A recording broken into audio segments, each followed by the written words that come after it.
Ya pemirsa, tepat pada 2 Oktober 2015 kemarin kita memperingati Hari Batik Nasional.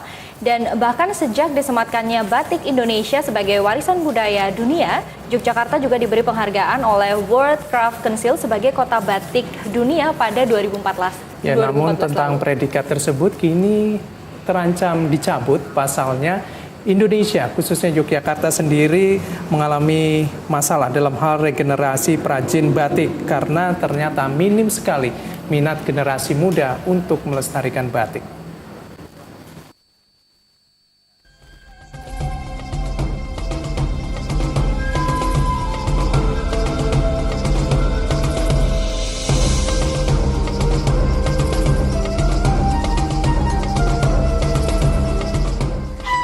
Yogyakarta dan batik merupakan dua hal yang tidak bisa dipisahkan. Ini dikarenakan batik merupakan salah satu warisan budaya yang tidak bisa dilepaskan dari sejarah Yogyakarta. Karenanya tepat jika Yogyakarta diberi penghargaan oleh World Craft Council sebagai kota batik dunia pada 2014 lalu. Namun setahun berselang, belum lama ini tersiar kabar bahwa status daerah istimewa Yogyakarta sebagai kota batik dunia terancam dicabut.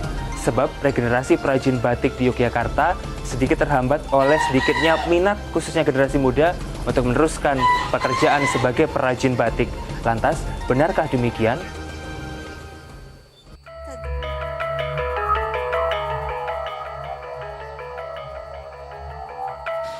Setelah dikukuhkannya batik sebagai warisan budaya Indonesia oleh UNESCO pada 2 Oktober 2009, World Craft Council memberi penghargaan kepada daerah istimewa Yogyakarta sebagai kota batik dunia pada 2 Oktober 2014.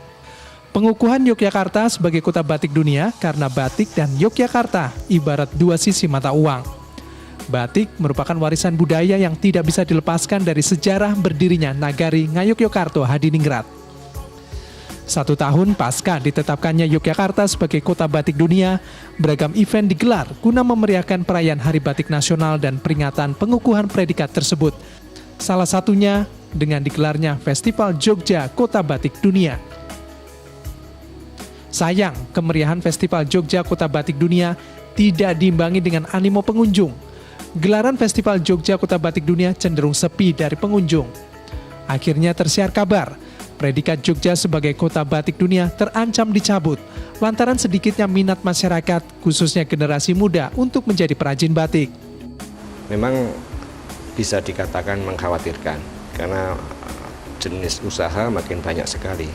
Jadi seorang pembatik yang mungkin neneknya, kakek buyutnya membatik masih bisa sampai ke tingkat anak dan cucunya. Tetapi setelah cucunya ini kan sudah mulai pilihan bisnis semakin luas sehingga membatiknya mulai memudar dari sisi keturunannya.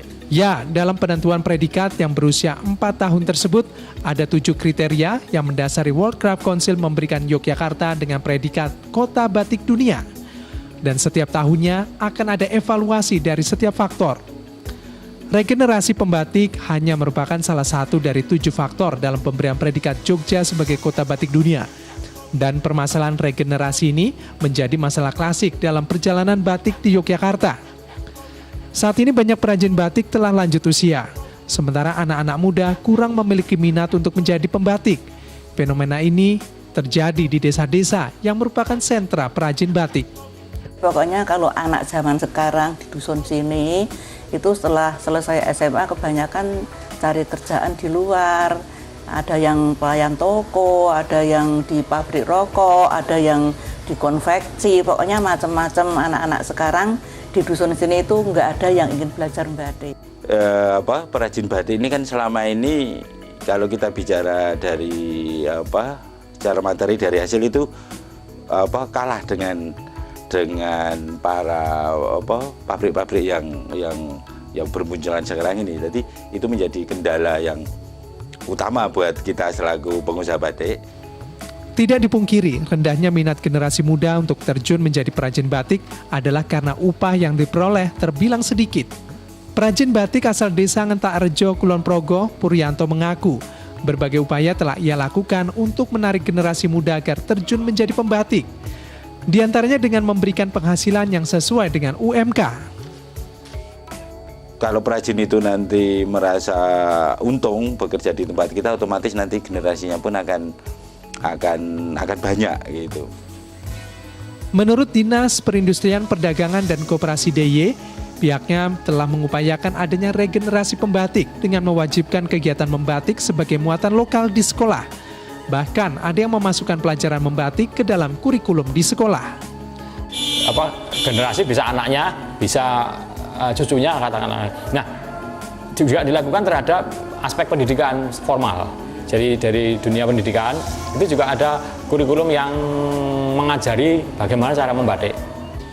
Kepala Bidang Industri Logam, Sandang dan Aneka Dinas Perindustrian Perdagangan Koperasi DIY, Bambang Wahyu Indrio menambahkan, pihaknya akan terus berupaya agar Yogyakarta tetap mendapatkan predikat sebagai kota batik dunia dengan terus memberikan pembinaan.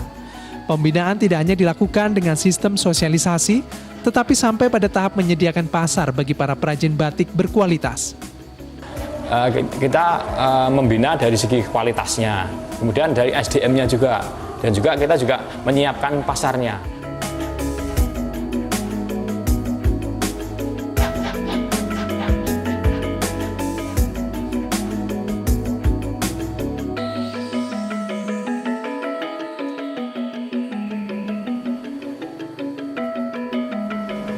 Bukan tidak mungkin jika regenerasi perajin batik di Yogyakarta yang berjalan di tempat akan semakin meyakinkan World Craft Council mencabut status Yogyakarta sebagai kota batik dunia. Mengingat ada 7 kriteria yang terus dievaluasi setiap tahunnya. Oleh karena itu diperlukan sinergisitas antar pihak. Pemerintah diharapkan mampu membuat kebijakan yang akan menjadi pemacu untuk masyarakat bahwa menjadi perajin batik bisa menjadi pekerjaan seperti profesi lainnya. Dan yang paling penting adalah peningkatan pemahaman masyarakat akan batik itu sendiri. Aditya Yuda Rianto, Jogja TV.